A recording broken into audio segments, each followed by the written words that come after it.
Hey, what's up, guys, and welcome back to another Real Madrid preview. This is the preview to Valencia against Real Madrid.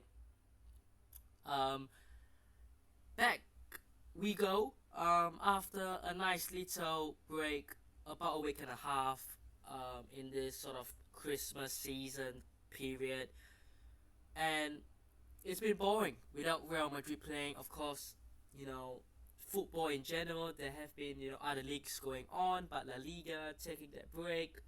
Um, Real Madrid obviously are going to be. Um, I'm pretty sure the only team playing in this weekend because obviously this game was postponed. So this will be the only game in La Liga this weekend because other teams will be playing the Copa del Rey. So essentially, Real Madrid play Valencia on the 3rd.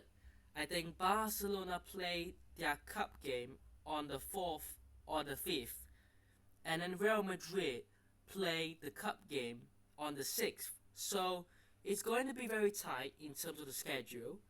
But you have to make do with what you have, and what you need to get by and what you have to do. So obviously, um, it's going to be tight, but it's a really tough game away to Valencia. Now this game was obviously postponed because of the floods that took place about a month ago, and Valencia obviously couldn't play, and um, out of respect as well to those who tragically got affected by the floods. So this game has been postponed, and it's probably for the better because if we had played Valencia a month ago, when it was a lot of struggles, let's be real, about a month ago, um, you know, there was a high chance that Real Madrid would have lost.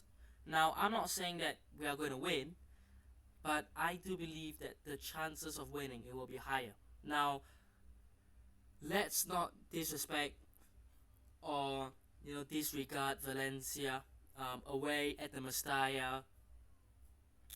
Their fans will be going at it, and it will always be a big game. Valencia are a big team, a big club, and the history, and obviously right now they have a battle. They are facing a relegation battle. They'll be coming in at home with more desire and more motivation than ever to get a result. They're currently 19th in the league, considering they have a game in hand on Espanyol. But even if they win this game, they would still be on the same amount of points as Espanyol, who are 18th. They'll be 1 point behind Getafe, who are 17th. So they are in a relegation battle right now, and they need to win to survive. Not survive now, but they need to win to potentially bring themselves closer to the teams who are ahead of them. So for them, it is very important to get that. But if you look at the last couple of games at home, the last game at home was the last game against Alaves, which they drew 2-2. Before that, they lost to Rayo Vallecano at home.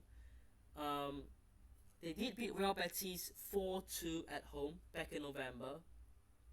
And then back in October, they lost to Las Palmas, but they were down to 10 men. Obviously, that was later in the game, but they still lost. Before that, in September, they drew to Osasuna and they beat Girona. And then before that, they drew Villarreal. They lost to Barcelona in August to start the season off. So this is a side that can get a result at home, but it's very sort of dependent on whether their star players show up, and they've got a few good players in their team. Um, and I do believe that if you allow these players the freedom and the sort of ability to do what they do best, you are going to be facing a big problem. So obviously defensively is going to be the most important part, but going forward, look, I think that this team is slowly starting to build a bit of chemistry, especially in the attack, with Mbappe coming in. But it's still very early. It's very early on, um, and genuinely, no pressure. I don't think we should put any pressure on him. Let's just see what happens, and you know, I hope and I do believe to a certain extent that we will win this game. Now, obviously, like I said, Valencia have got a couple of players in their team that you look at pretty good. Pepelu, their midfielder. Rafa Mea, ex Sevilla. Hugo Duro, who was ex Real Madrid, if I'm not wrong. He was. They've got Enzo Berenecchia, who I think is on loan from Aston Villa. He is. Mamadashvili is still at the club, although he'll be leaving for Liverpool, if I'm not wrong. They've got Gaia. I think he's the captain. Underrated player. They've got Diego Lopez, Dani Gomez, Luis Rioja, Thierry Correa, Sergi Canos in there as well, and a couple of other players in there that you would have heard of. Probably, Hugo Guillamon, centre back, Fauquet, a French right back. I'm not sure if he's French nowadays, to be honest. Diakabe as well, French centre back. Andre Almeida, Portuguese midfielder. So they've got a couple of decent players in their team, and these players can cause problems. But obviously, they're in a bit of a position right now where they just haven't been able to exploit those players' qualities. So we need to take advantage of this game because, look, currently in La Liga, Atletico Madrid are first on 41 points. Now,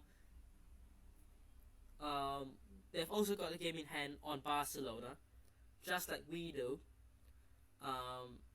If we win, we are 5 points clear of Barcelona, and we will be within touching distance of Atletico Madrid. Now, bear in mind, we are going to play Atletico Madrid in February, if I'm not wrong. So, you need to keep yourselves within touching distance, and Barcelona can always make their comeback, definitely. And obviously, it's a must-win game. So, my starting 11 is literally simple. Courtois, Mendy, Rudiger, Tchouaméni, Vasquez as the back five. I don't really see much change that he would make apart from these five. Obviously, Camavinga did start left back against Sevilla, but I think that Mendy should be fit now to come back. If not, probably Fran Garcia. But in the midfield, Camavinga, Bellingham, Valverde, and Vini and Mbappe Rodrigo up front. Simple. That's it. I would love to see Arda Güler or Endrick get starts, but based off how it's been going, just hasn't looked like it will happen. So this is my starting 11. Score predictions, I'm going to go Valencia 1, Real Madrid 3. I think there will be goals for Real Madrid, but it's about how many we concede. Because if we score 2 and concede 2, that's a drop. That's points dropped. But obviously, we want the clean sheet, but I think that it will be a tough atmosphere and maybe a bit of a shaky moment. But let me know what thoughts are down below. Hope you guys have enjoyed today's video. Hit the like button, subscribe to Trust On already, and I'll see you guys in the next one. Peace.